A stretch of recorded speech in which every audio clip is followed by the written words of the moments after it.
Hello guys. Right. Tiri kwa Mutare ndini. Zvatiri kwa Mutare. Tiri kumborwa ka lunch. Tombodya ka lunch. So check.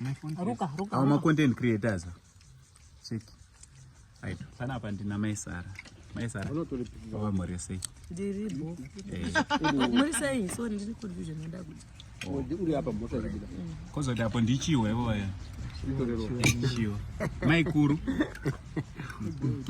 Chikafu. Ndini. Right. Hapo tina Uncle Nesu.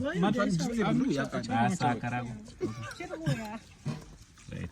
Kondofu ngamuri ngona. Ndipo yakasimama. Hello, good people. Right. Ruka. Akuda split yauya. So pana papa next pangu manje. Ava ndo men behind the scene. Mukaona zvese zvichiitika ka. Pamavhidhi men behind the scene. Ndo vanobata kamera. Kozoti nherera yatinayo mungoeregererawo zvayo. Chikafu chanonoka saka. Chikafu chanonoka saka. Amenoti zvinofambawo sekuti ndiye ashaya. So chikafu chandikudyawo ndechino ichi. Amen. Ndango-order ini. Chiwagara zvakanaka. Chiwa. Alright. Hanzi ada kubvunza musikana. Bvunza hapo. Inini mubvunzo wangu uri pakuti ndaonini izvi zvinhu zvangouyawo ndizvo zvakaputirwa. Saka ndinobvunza kuti zvinoshandiswa sei kana paina anoziva kuti zvinoshandiswa sei zvingauya andibatsira ngauye kuinbox andifundise. Hazvishandi pamupunga ba.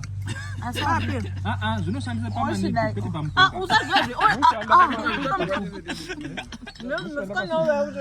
Guys, those who are having lunch and it with my table members.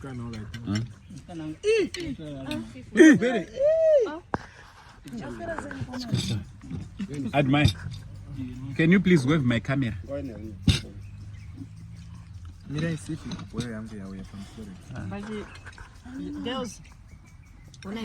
So guys, ini ndrukuro pana. So what do you think? Paipa tine chikumbira utendese ku lunch. Hatina mazino, hatina maopen, hatina ma-ice. Nechida ungodyawo mari zvenyu. Watch me.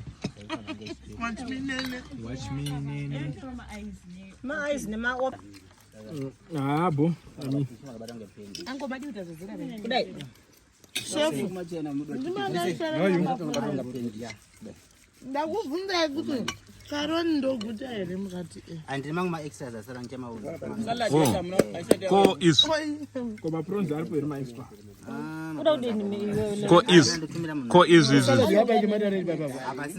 Ko rice. Ini ndinoda ma-ice nemvura drink racho rakutopera.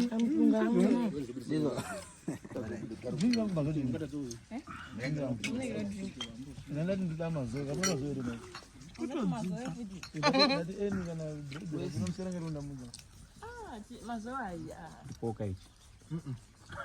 Please.